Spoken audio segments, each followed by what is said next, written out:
안녕하세요. 제가 어릴 때 우리 부모님은 항상 화목한 가정이었습니다. 저는 집안의 외동아들로 태어나 나름대로 똘똘하다는 이야기를 많이 들어서 초등학교 때는 학생회장을, 중학교 때는 전교 1등까지 하며 집안의 기대와 사랑을 독차지했습니다. 하지만 그러한 행복도 잠시였을까요? 학원을 마치고 아버지를 만나 집에 돌아오던 도중 술에 취한 운전자가 차를 몰고 저를 향해 돌진하였는데 저는 굳어버리고 말았고, 아버지가 저를 밀쳐내다가 발을 다쳐서 제대로 못 쓰게 되셨습니다. 저희 아버지 취미가 철인 3종 경기였습니다.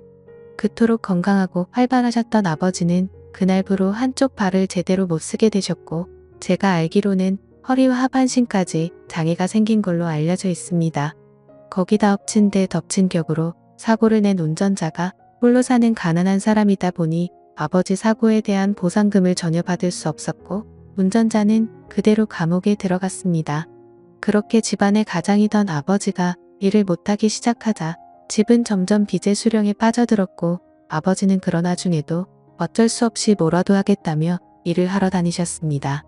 장애인이 되고 나서 다니던 회사를 그만두고 아버지는 수액을 맞아가면서 일하시던 아버지를 보고 엄마의 히스테리가 점점 심해지더니 결국 엄마도 쪼들려가는 가정 사정 때문에 밖으로 나가 돈을 벌기 시작했습니다.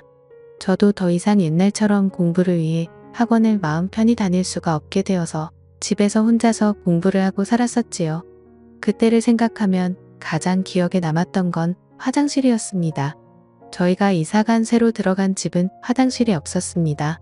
큰 볼일을 봐야 할 때는 항상 1층 집으로 내려가서 화장실을 가했고, 작은 볼일은 요강이나 페트병의 볼일을 보고 아침에 버리고 했을 정도로 저희 집 사정은 한순간에 정말 빈약해졌었죠.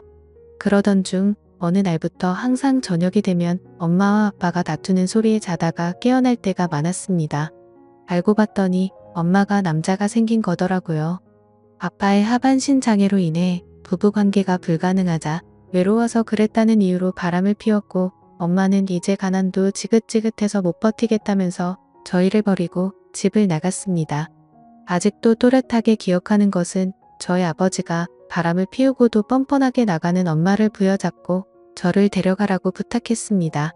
적어도 장애인인 자기보다 더 잘 키울 수 있지 않겠냐는 말에 저를 한번 쓱 쳐다보더니 만나는 남자가 애 딸린 거 싫어한다면서 뿌려치고 나가던 그 모습이 어제 일처럼 생생합니다. 아빠는 울면서 저에게 말했습니다. 아들아, 이 모든 일이 이 아빠가 부족해서 생긴 일이라고요. 저도 정말 너무 힘들었습니다. 아버지 사고 난 날 제가 바보처럼 가만히 서 있지만 않았더라면 이런 일이 애초에 생기지 않았을 텐데 라는 생각이 들었죠. 저 때문에 이 화목했던 가정이 모두 파괴되고 엄마마저 저를 버리게 만든 거라는 자책감에 빠졌었죠. 아버지는 그럼에도 불구하고 자포자기하지 않으시고 항상 저에게 좋은 말만을 하셨습니다.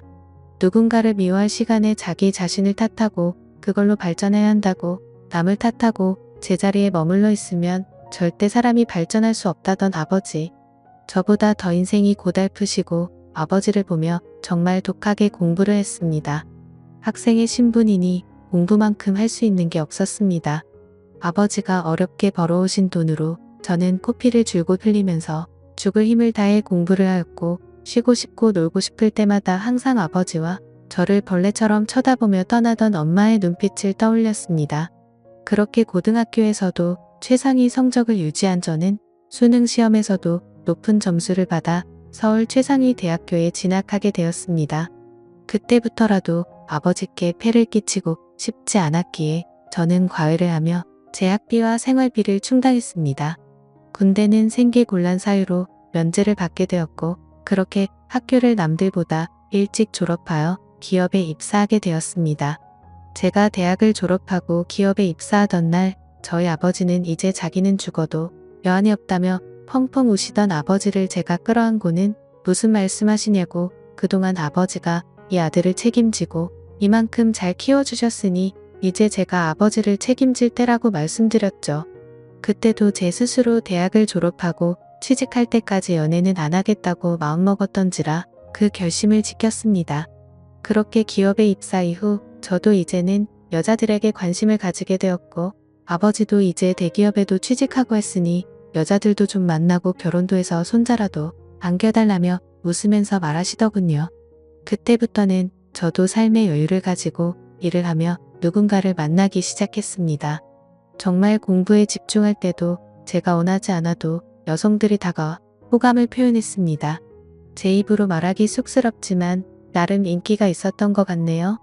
아무튼 이런 영향 때문인지 취직하고 나서 만났던 여자들은 저를 사랑한다 했지만 제 아버지의 존재를 알게 되면 거리를 두게 되고 그러다 몇 번의 헤어짐으로 이어지게 되자 아버지는 혼자서 자책을 하시며 저에게 자신 혼자 살아가면 된다며 우리 아들 앞길 막을 생각이 없다고 제발 이제 독립하라고 하더군요. 제가 사람인 이상 어떻게 그럴 수가 있겠습니까? 그렇게 시간은 금방 흘러 제 나이가 30이 넘어갈 무렵 나름대로 회사에서 인정도 받고 돈도 모으게 되어서 20평대의 아파트에 들어가게 되었고 생활의 안정이 좀 될 무렵 지금의 아내를 만나게 되었습니다. 아내는 회사 동료의 소개로 만나게 된 여자였습니다. 그저 그런 지방 대학 출신인데 집에는 돈이 좀 있는 여자였죠. 저를 처음 만나던 날 캐딜락 차를 몰고 나온 게 아직도 기억이 나네요. 하는 일도 없지만 차는 외제차 비싼 차를 몰 정도로 부를 과시하던 그녀. 첫눈에 제가 자기 이상형이라며 만난 지 일주일 만에 적극적인 그녀에 대시해 사귀게 되었고 한 달째가 되어서는 결혼 이야기를 하더군요. 막 자기한테 장가오라면서 농담과 진담을 섞어서 했습니다. 제가 걸렸던 건 아내의 씀씀이였습니다. 있는 집 외동딸이라 그런지 제 기준에는 돈을 너무 함부로 쓰는 성향이 강했거든요. 그러면서 저에게 더욱 적극적으로 다가오는 그녀에게 저도 넘어가게 되었습니다. 아내 집에 처음으로 인사드리러 간 날 장모가 저를 곱지 않은 눈으로 쳐다보더군요. 자기 집이 어떤 집인데 하면서요. 하지만 아내가 외동딸이라 그런 건지 장인이든 장모든 꼼짝을 못하는 듯 했습니다. 결국 아내의 투정에 마지못해 결혼을 허락하셨고 아내는 바로 저의 아버지 문제를 말하더군요. 남편 아버지께서 거동이 좀 불편하시긴 한데 그렇다고 혼자서 아예 못 숨지기시지는 않으셔서 괜찮다고 말이죠. 그때 당시에는 처가에서 별로 신경을 안 쓰시는 건지 별 다른 말이 없으셨고 장인어른은 신혼집도 마련해주고 아버지의 일자리도 마련해드리겠다고 했습니다. 이후 아버지께도 조심스럽게 이야기를 드리니 이제 성인 아들이랑 사는 거 지겨웠다며 제발 나가라고 하시던 아버지. 못내 마음에 걸렸습니다만 아버지께서는 제가 계속해서 고집 부리면 못 찾는 곳으로 잠적하시겠다고 반협박식의 어조로 말씀하셨습니다. 이렇게 번개불에 콩 볶아먹듯 아내를 만난 지 반년 만에 뭔가에 홀린 듯이 결혼을 하게 되었습니다. 하지만 결혼식장에서부터 불편했습니다. 저희 아버지가 몸이 불편하셔서 있는 걸 장모님이 너무 인상을 쓰시고 가까이 있는 것조차도 꺼려 하시더군요. 제가 울컥하여 한마디를 하려 하자 아버지께서 저한테 별거 아닌 일로 화내지 말라며 저를 말리셨죠. 결국 이 문제로 신혼여행을 가서까지도 아내랑 싸웠네요. 하지만 그와는 별개로 그때부터 제 생활은 많이 편해졌습니다. 아내 명의로 된 아파트와 차를 타고 출퇴근하고 결혼한 지 얼마 되지 않아 아이도 생겼고 아내는 저라면 뭐든지 다 해주려고 했었습니다. 다만 저희 아버지한테 가는 건 싫어했고 저희 아버지께서도 며느리 오는 게 불편하니 쉬는 날 저만 오라고 하시더군요. 아내의 부모님, 즉 장인 부부는 사업을 운영하고 계십니다. 중견 기업 정도는 아니고 사업장에 30명 정도가 일하는 회사입니다. 저희 아버지를 장애인 특채로 뽑아서 일을 맡기셨다고 아버지께서도 일도 편하고 사돈네가 많이 챙겨주신다네요. 그런 생활이 익숙해갈 무렵 제 아내는 점점 변해가더군요. 조그마한 일에도 화를 내고 제가 다툼이 싫어 대화를 피하고 조심하기 시작하니 그때부터 트집을 잡아 성질을 내더군요. 그러다 말다툼이 일어나 싸우게 되면 제가 화가 나서 집 밖으로 나가려고 하면 집키랑 차키랑 돈이랑 싹 다 모두 내놓고 나가라고 합니다. 무슨 소리냐니까 주변 한번 둘러봐보라고. 여기에 네 거 하나라도 있냐고. 집도 내 집이고 차도 내 차고 돈도 니네 아버지랑 너 먹여 살린다고 쓴 돈이 얼만데 다 내놓고 나가라고 소리치더라고요. 그러면서 이죽거리며 하는 말이 가관이었습니다. 네 주제에 지금 어딜 간다고? 그냥 내 밑에서 내가 시키는 대로 따르라고 하더군요. 자기한테 이렇게 함부로 대하면 곤란할 거라며 협박하던 아내의 이유를 알고 보니 결국 바람이 난 거였습니다. 자기 말에 쩔쩔매는 저에게 남성의 매력을 못 느끼고 바람을 폈던 거죠. 조용히 알고 보니 남자를 무려 1명도 아니고 2명도 아니고 3명을 만나고 있더군요. 그 사실을 알게 되고 나서 아내에게는 아무것도 모르는 척 행동하면서 이혼을 결심했고 장인 회사에 찾아갔다가 저는 더욱 충격적인 장면을 목격하고 말았습니다. 장모가 저의 아버지에게 소리를 지르는 것도 모자라 뺨을 때리는 것이었어요. 그러면서 일을 이따위로 밖에 못하냐며 머리 검은 짐승을 기어코 거두었더니 역시나 어쩌고 저쩌고 하더군요. 그 자리에서 제가 너무 화가 나 바로 달려가서 장모의 손을 잡고 밀쳤더니 땅바닥에 넘어져 엉덩이 뼈에 금이 갔다고 하더라고요. 그런 장모를 내팽겨치고 아버지를 모시고 데리고 나와 어떻게 된 일이냐며 물었더니 자신이 잘못한 일이라며 말을 아끼던 아버지. 그 뒤에 회사 직원들에게 물어보고 알아보니 장모는 저희 아버지가 밤늦도록 일을 해도 장애인이라고 무시하고 멸시하다가 급기야 손찌검까지 그랬다네요. 저는 아버지를 보며 울면서 왜 여태껏 저한테 말하지 않으셨냐고 했더니 자기로 인해 제 인생이 더 나빠지는 걸 원치 않으셨답니다. 그 말씀을 하시던 아버지 말에 저는 정말 너무나도 죄송스러웠습니다.